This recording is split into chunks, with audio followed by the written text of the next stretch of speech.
sure like this country around here. All the trees. They smell good. Everything looks like it's just been scrubbed. It's probably as muddy as any place else when it rains. Mr. Matthews, how did you happen to decide to come to Millwood? Well, sis, I don't suppose you ever had to watch a good farm blow away right out from under your feet. No. Well, it ain't pleasant, watching all your work go for nothing. The children's mama was sort of in love with the place, and she wouldn't give up. But after we collected the money from the insurance she persisted in carrying, why, we just up and sold out.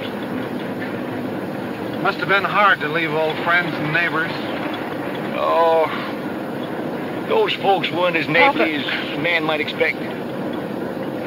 Say, you know that ad you had in the Farm Journal sounded to me just like something I've always wanted. Except that it'll take nearly all the money we have Debbie. to pick it. We're here to see if it's all you cracked it up to be. It's just the carburetor, the float's sticking. Carburetor. The float's stuck. Well, anyway, it isn't a tire.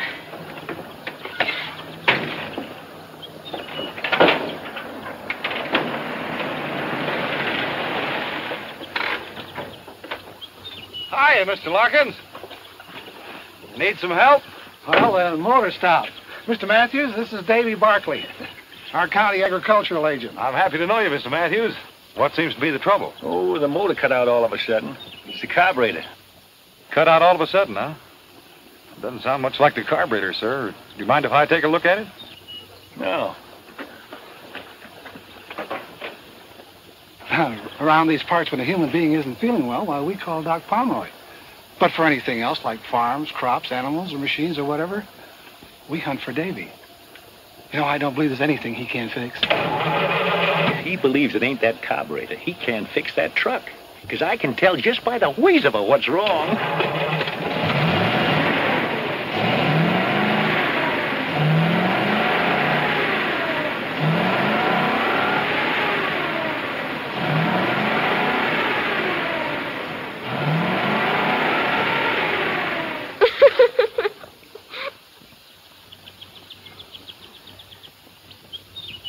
Well, Davy, what'd you find wrong? Nothing. Oh, you mean with the motor? Yeah. Yeah, well, the distributor wire jumped loose. I figured it was that or the carburetor. Well, I'd check it again if you're planning to go very far. Oh, not too far, I hope. I'm showing Mr. Matthews the Brady place. And if it suits him, we'll have some new neighbors. Say, that's fine. It's a good farm, Mr. Matthews. Yeah, that's what Mr. Larkin tells me. But I'll know better when I see it myself. Well, Davy, thanks for your help. Yeah, thanks. I'd like to come by and see you after you get settled, have a talk with you. Sure, Barkley. Anytime. That is, provided we buy. Well, we'll try to make you feel welcome.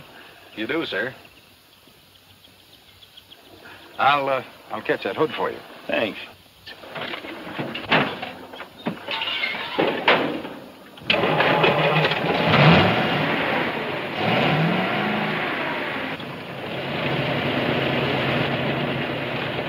Thank you. So long, beautiful.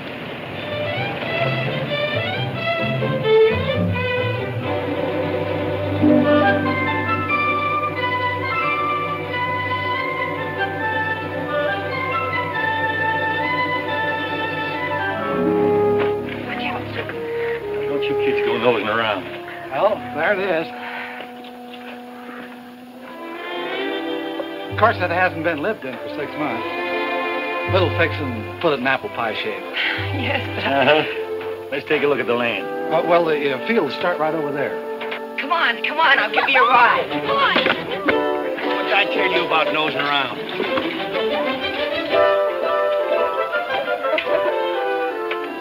Well, there's your big field. 80 acres. Runs over around behind that barn. There's 10 acres of fine timber on top of that hill. And over and back is Catfish Creek.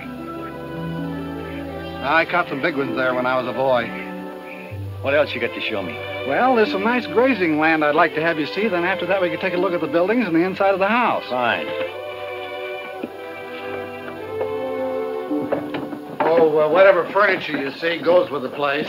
All it needs to make it a home is people. I feel so sorry for houses without people in them. Hey, those kind of thoughts belong to a poet. Oh, but Abigail's our poet. You know she can put words together that rhyme the first time. Can't you, honey? It just comes natural to me. That's quite a gift. Papa, can Mr. Larkin show me the kitchen? I guess so. Why, surely, right this way. There's a range goes with it. Good. Now you got your stove, Debbie. Needs a bit of polish, of course. Yes.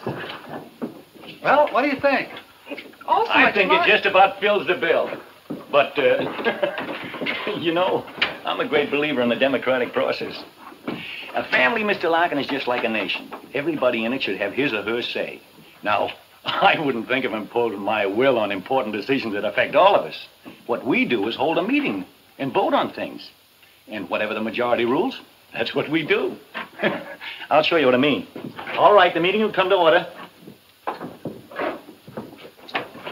Now, we've seen the farm and the house, and I've told you the terms. Now, I'd like to hear a motion that we buy the place.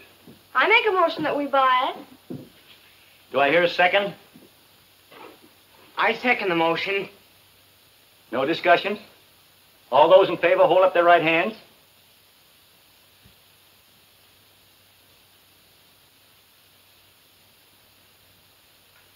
Good. Passed by unanimous decision. You get the papers, Mr. Larkin. The papers. Oh, yeah. Now, while Mr. Larkin and I are going over the details, you kids can start unloading that truck. It's Helen! Benedict the Blessed! It's Helen! It's Benedicta!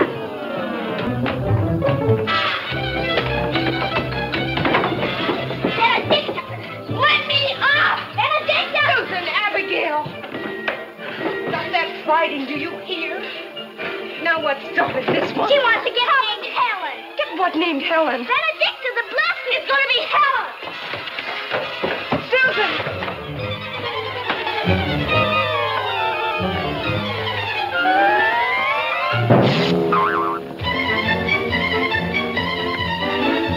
Papa, you did buy her. You did bring Helen. Helen. Her name's Benedicta. Then the what? Benedicta the Blessed. What are you kids talking about? Benedicta, our new cow. But, Papa, you as good as promised I could name her, and I've chosen Helen. It's a beautiful name. It stinks. It does not. It stinks. Yeah, cut that out, you kids. Neither one of them names will do because what I bought ain't a cow. You can name that if you want to. Take him the pen, Penny. Be careful, son. He's kind of mean. Debbie, can't you keep these kids out from underfoot? I thought you were buying a cow. You'll get your cow, Debbie, a pair of them. Mr. Claiborne here's let me have two at a bargain. Oh, about that tractor, Mr. Matthews. I'll let that go at a good price, too. Terms, if you like. Tractor? But we can't afford a tractor. We've spent so much money already. Mr. Claiborne, I'll talk to you about that later. I'd like to think it over. Accommodate yourself, Mr. Matthews. Only a buy like that don't wait long for takers. Yeah, I know that, Mr. Claiborne. I imagine the young ones will be starting school right away, No, I thought I'd keep them out until next term. We're going to need all the help we can get, you know. I suspect you will at that, seeing the season's so far advanced. Tractor come in mighty handy. Sure would. Well, so long. So long, Mr. Claiborne. Now, Debbie, about that tractor. Papa, Susan, Abigail, and Phineas are not staying out of school. You need help, and we can't afford to I'll manage. We promised Mama they'd get their education. Phineas can help you before and after school, and the girls and I'll divide the chores. We'll hold a meeting and decide. No. They're going to school.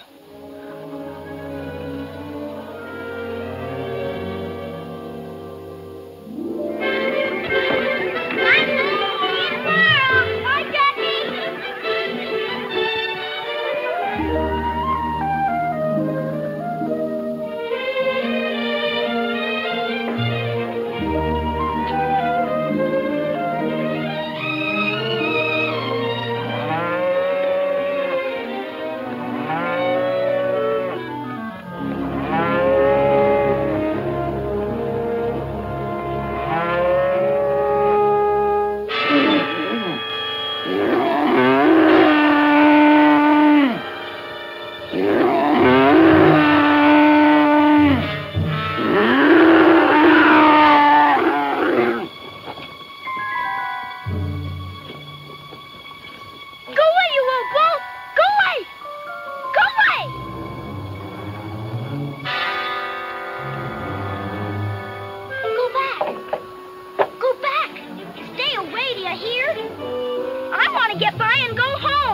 What you doing? Playing tag with Caesar? He likes to play games. Well, you can just chase him about his business, Mr. Smarty. I promised I'd hurry home, and I'm late already, counting Miss Milligan keeping me. So chase him away right now. Well, if you're going to act so bossy about it, I'll leave you right where you are. Take care of her, Caesar. Oh, I was just teasing. He wouldn't hurt a fly. Look. He's a purebred Angus, imported all the way from Scotland. Come on, scratch him. He likes it. What's the matter? You scared?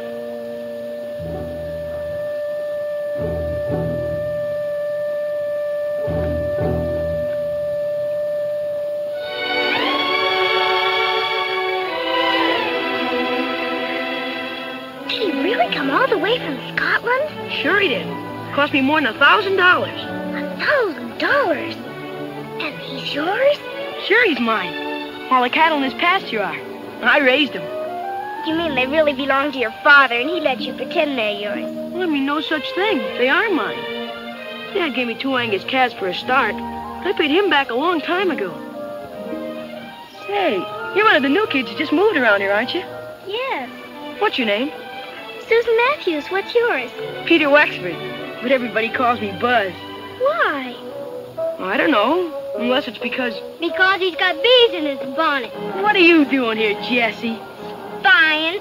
Brothers are mostly dopey, but interesting. Say, I saw you at school today. Susan, this is my sister Jessie. Jessie thinks I couldn't find my way home without her. You couldn't, you're dopey. And you're an undersized snoop.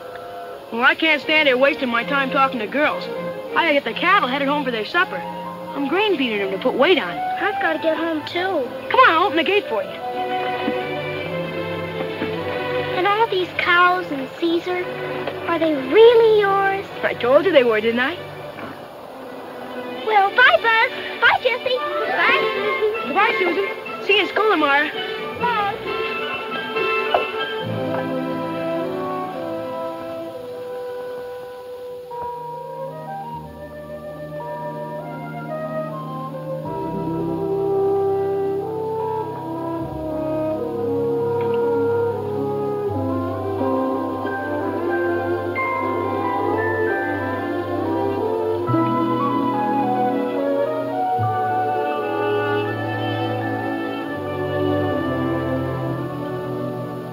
David Barkley is very handsome. David Barkley is tall and slim. David Barkley is very handsome. Bet the girls all fall for him. What kind of a song is my little girl singing? Something she just made up? What, Papa? That song you were just singing about somebody named David Barkley. Why, I hardly knew that anyone would hear it. But surely you remember David Barkley, Papa. He's the county agent. You know, the man that knew more about your truck than you did. The one that stared so at Deborah. What about him? Why, nothing, Papa. At least nothing that means anything, I'm sure. Well, if it doesn't mean anything that all the girls fall for Mr. Barkley, why don't you tell us what you know? I'm sure we'd all like to hear. I don't know how Abigail would know it, but I think what she wants to tell you is that I met and talked to Mr. Barkley in Millwood today. Henry Larkins told me when he delivered the groceries. It'd be much nicer, Abigail, if when you wish to tell things on the rest of us, if you'd be more straightforward about it. Oh, I don't want to even think what's going to become of us if these suspicions and bickerings keep up.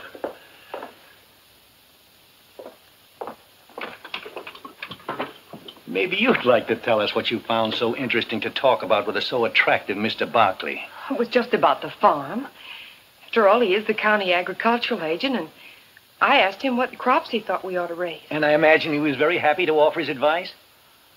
He did suggest that we plant potatoes. Oh, didn't care for soybeans, huh? Oh, he said the summers here aren't hot enough. I don't suppose Mr. Barkley got his knowledge from working a farm. He studied in college. Well, after all, 40 years of actual farming is apt to give a man more know-how than he can get from reading about it. But he is in touch with all the farmers in the county. And the state university supplies him with the latest information and ideas. I've got all the ideas we need. Now I've got something important to take up. Finney. Yes, Papa? Sit down here. We're going to have a meeting. Yes, Papa. Meeting will come to order. Now, before I get to what I have in mind, is there anybody got anything they want taken up? All right, Susan's got the floor. Speak up. Papa, I'd like to borrow enough money to buy 2 lambs. Like these. I want to raise them for my very own. When they're grown, I can sell the wool and pay you back. And after a while, I'll have a lot of them, like Buzz. Buzz? Buzz Wexford. His papa gave him 2 calves, and now he's got a whole herd. And a prize bull named Caesar, worth more than $1,000. And they're all his very own. Only I want to raise lambs. Please, Papa, may I? I met Buzz. He's a swell guy. One fella told me that Buzz paid over $800 last year just from his cattle. I think that's a good idea, Susan. There's something in this far more serious than the borrowing of money to buy 2 expensive lambs. And I'm surprised at you, Deborah, and you too, Phineas, that you didn't notice it before you spoke up. Well, Susan, we put your idea to a vote, but I've got to go against it because I think it's purely selfish. I don't suppose you understand that. For if you did, you wouldn't want to go on possessing things all by yourself and shutting the rest of us out. Or is it that you don't want to share because you don't love us like we love you? Well, you heard Susan's plan, the discussions about it. Now we'll put it to a vote. All those against... Shouldn't those in favor vote first? What difference does it make? Those against.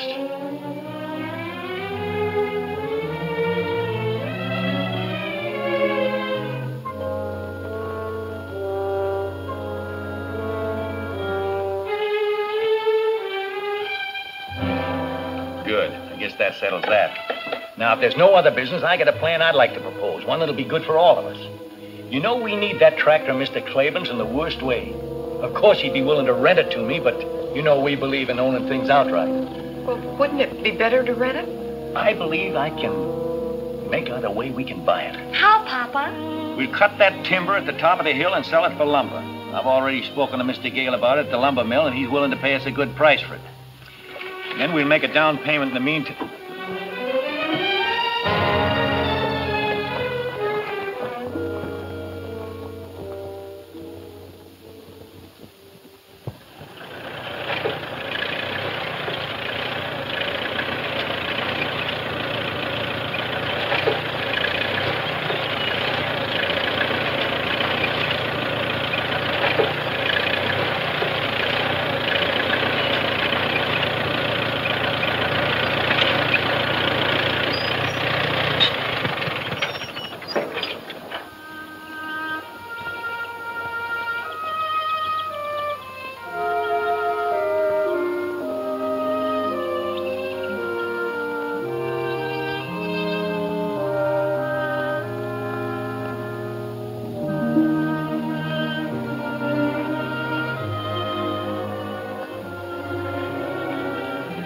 All right.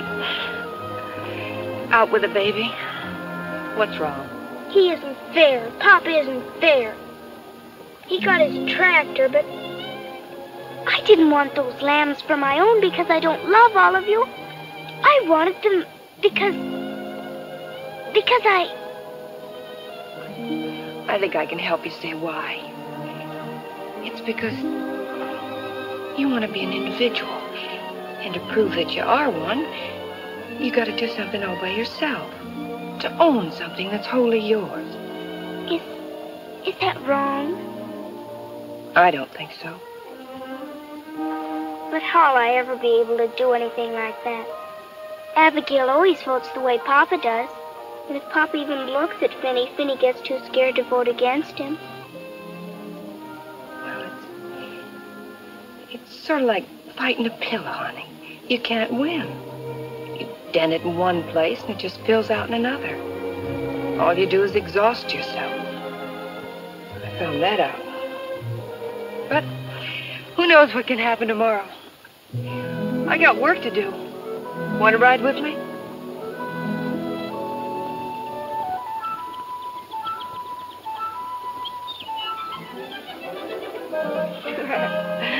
That's better.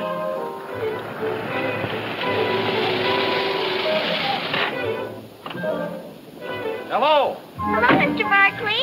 Hello. Hi, Susan. Hi. I hate to do this. Miss Matthews, the power vested in me by the United States government, I must ask you to keep an eye on this young woman. Why, Mr. Barkley, what do you mean? I mean that a certain young farmer named Buzz Wexford found your sister trespassing in his pasture and frightening his prize bull, Caesar. No.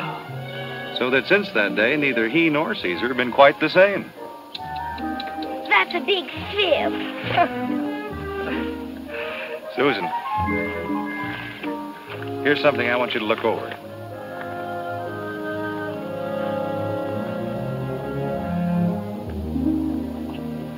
What have you decided about your crops, Miss Matthews? I told Papa, my father, what you said, and he figured he'd rather work a crop with which he's more familiar. Oh. Well, I can understand how he feels. I see you've started your plowing. Yeah, I just hope I can keep the furrows straight. Would you mind a suggestion? No? The furrows would be more effective in holding water and preventing erosion if they were run across the field. The one bad place on your farm is that hill. There's a soil condition up there that should be protected by some drainage ditches. What kind of soil condition? An old fault runs across the top. The water seeping into it might tend to loosen the front of the hill.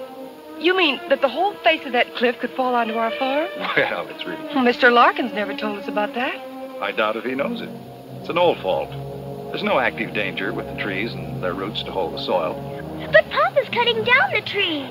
Mr. Barkley, would you mind telling my father about this? By all means, I certainly think you should know about it. He's up on the hill now.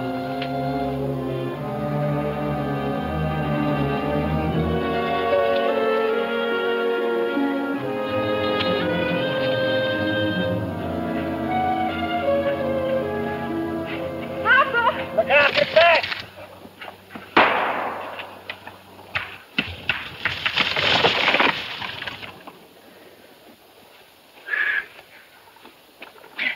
You remember Mr. Barkley? Oh, yeah.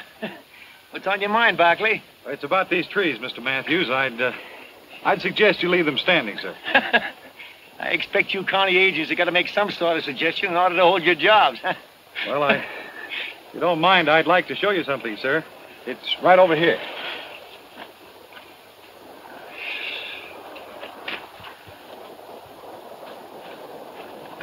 Look at this, Mr. Matthews. That ground has slipped down and away from the earth we're standing on. Yeah, but that looks to me like it happened an awful long time ago. It did, but there's no telling how deep this fracture goes. Look.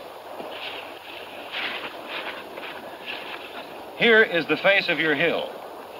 This fault runs across here and has a natural drainage into a dry ravine down below that points directly at your farm. Without these trees, the whole top of this hill could erode away. But by keeping the trees in, putting in some drainage ditches along here to protect the fault, it'll save you money. It might even save your farm.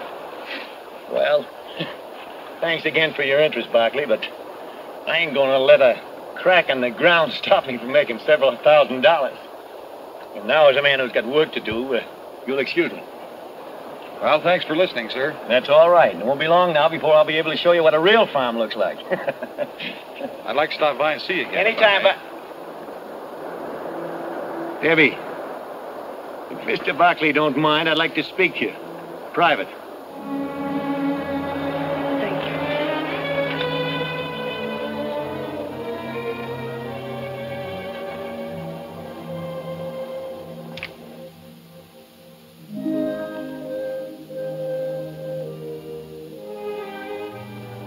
Mr. Barkley! Mr. Barkley! Can I... May I walk to your car with you? Well, don't you think it might cause people to talk? There aren't any people. Oh, well, in that case, come along. Has Deborah a steady boyfriend? Deborah? What's so surprising about that? She's a very pretty girl. Dapper? Well, yes, don't you think so? No. You can take my word for it. She is. She is? Mm-hmm. She, ever go out with any of the fellas back where you came from? Only Charlie Gidget. Charlie Gidget? What did he look like? Oh, he was tall and kind of skinny. And his teeth stood out like this. He didn't have much hair. Sounds kind of unattractive. Did Deborah like him? I don't know. She laughed at everything he said. How many times did she go out with him? Just once.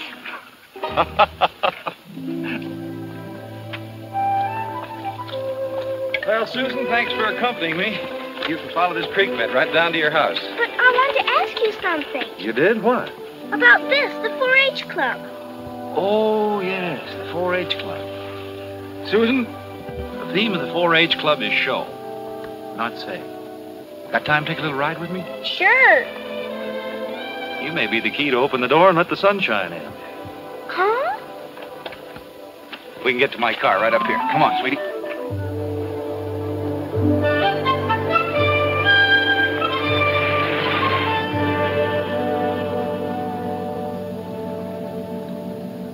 That's a funny name for a club. 4-H. Each one of the letters stands for something. The first H stands for head, the second for heart, the third hands, and the fourth health. And the 4-leaf clover is for good luck.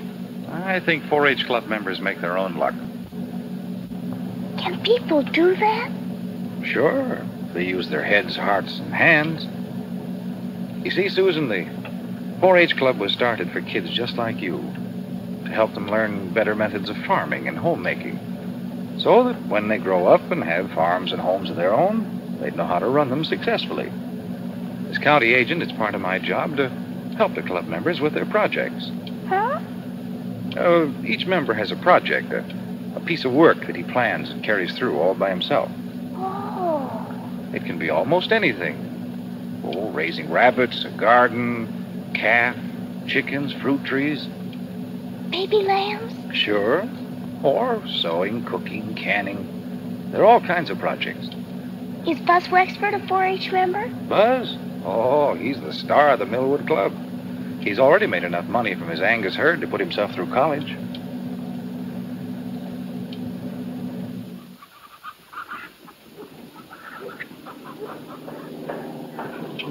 They look fine, Del. Thanks a lot. Say, these are new hutches. Yeah, I built them myself from those plans you got for me. Oh, it's a nice job. Tell me, how are your books?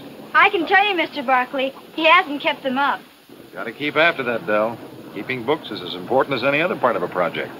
I'll do them tonight, for sure. Good. What do we have here? Canned pears. They're for you to sample. Oh, well, thank you. How's your canning project working out? Mr. Larkins took 50 mixed quarts on consignment. And the Franklin store in Barton has ordered 30 pints of my pickle lily. You better save some of those for Pop, or he'll be sore. Oh, those are beautiful. You know something, Herb? I think she's going to win you some ribbons. That is, if you take good care of her. Gee, Mr. Barkley, I treat her just like a mother.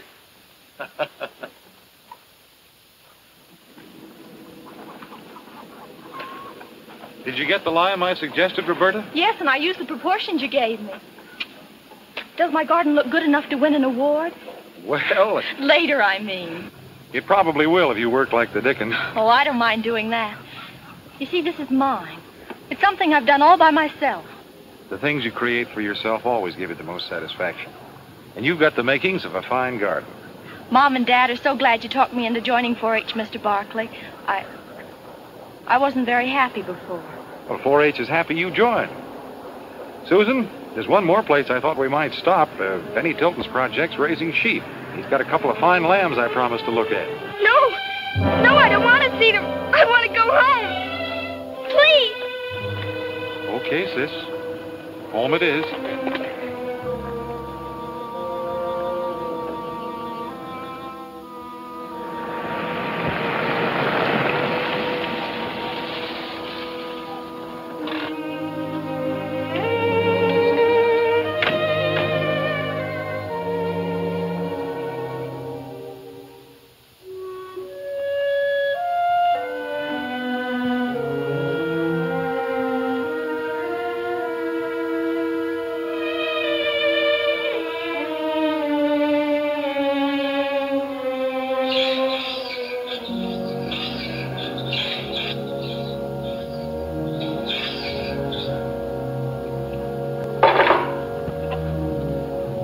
Miss Matthews, I'd like... About the furrows, Mr. Barkley and my It's father... not about the furrows. We're having a dance in town Saturday night, and I wondered if you'd like to go with me. I'm afraid that'd be impossible.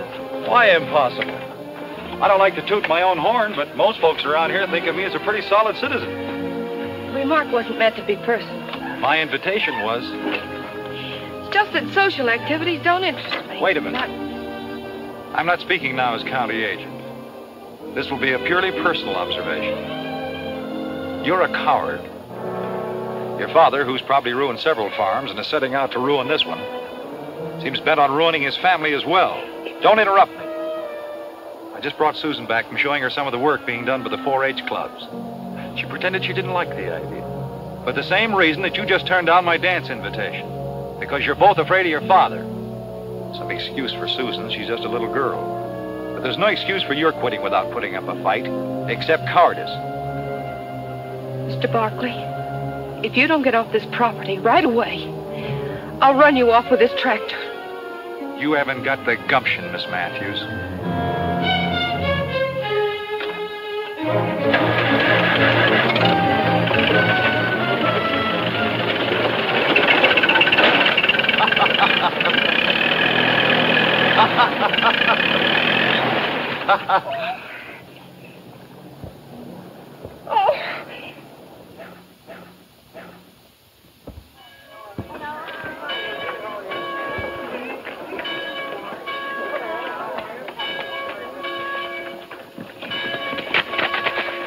Hiya, beautiful.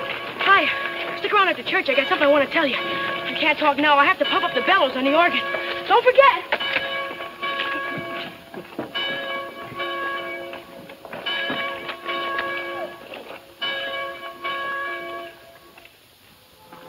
Well, the Matthews. Good morning, Mr. Larkin. Miss Matthews, Mr. Matthews. How are you? We thought we'd try you out and see what kind of a preach you got. Welcome to our church. Nice church, Mr. Larkin. Yeah. Looks friendly. We mean it to be. Our Reverend Benton is less given to preaching at us than talking to us. We like it that way. I'll show you to a seat.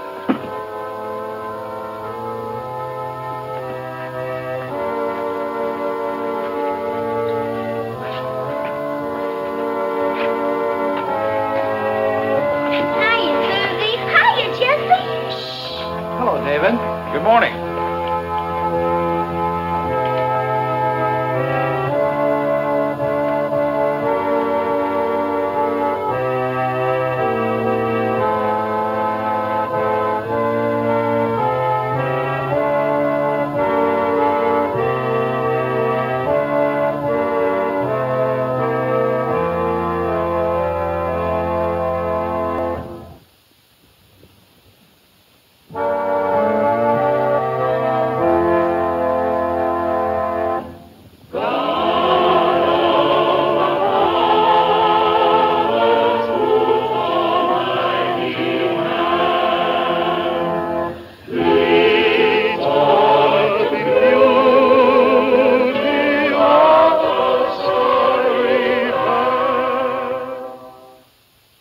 Today is inspired by the story of Moses and the promise that God made to him.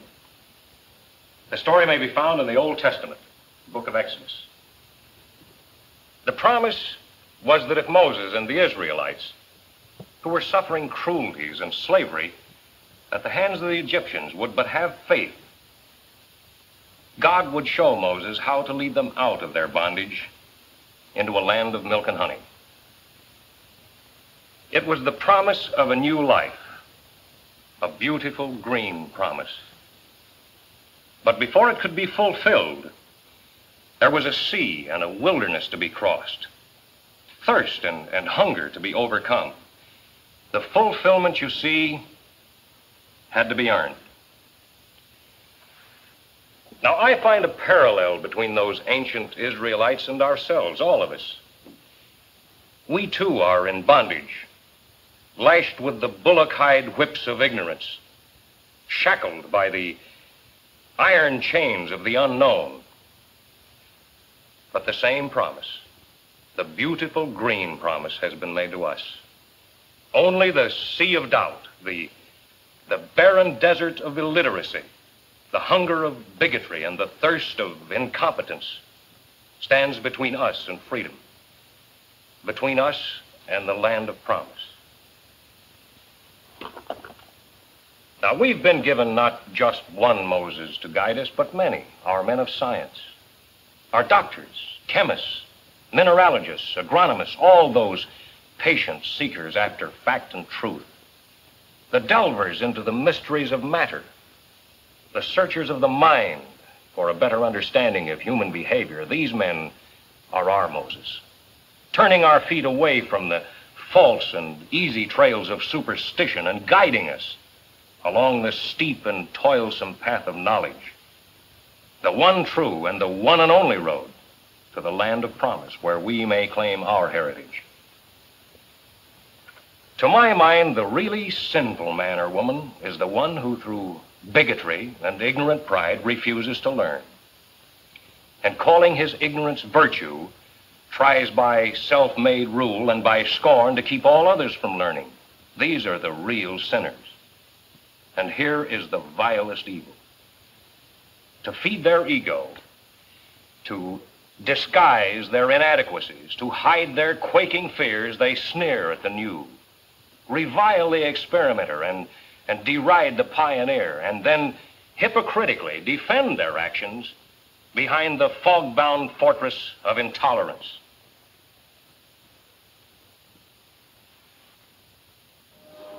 Mr. Matthews. Enjoyed your sermon, Reverend. It was a fine talk. Made sense. Thank you, Mr. Matthews. I'm glad you could accept my invitation to attend our service. I'll see you all again next Sunday, I hope. Oh, we'll be here. We're a church-going family.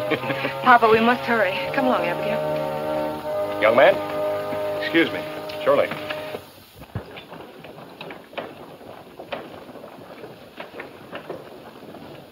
Hey, Susie! Susie Matthews!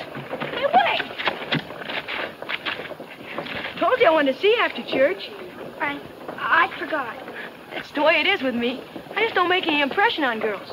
What I wanted to tell you is that my mom, she and Reverend Benton at the leaders of our 4-H club, would like to invite you and your sister and brother to our club's masquerade party. Of course, the party's about 5 weeks away, but I thought I'd better speak early before you met some better-looking guy. Is it a date?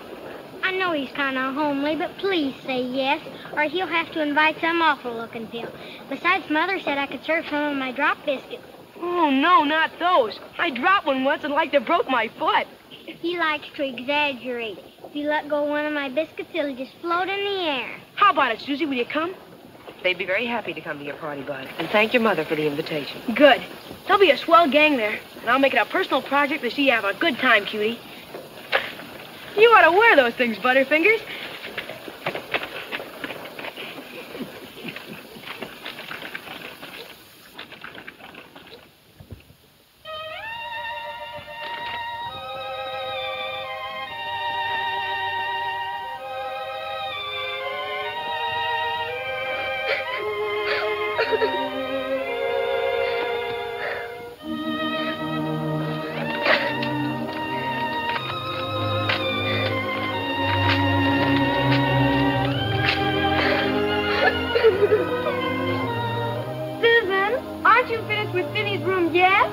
You gotta help me straighten out Papa.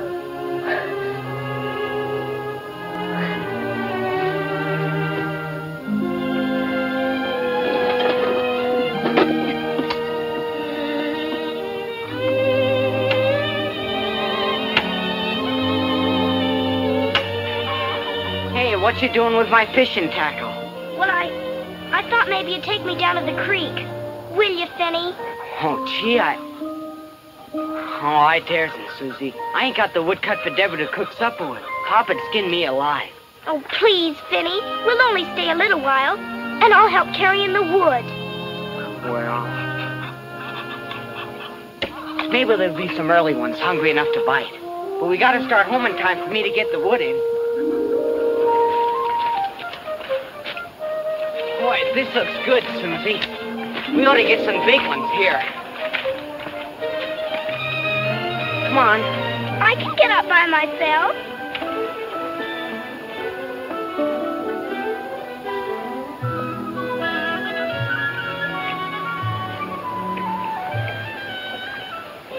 Oh, this is swell.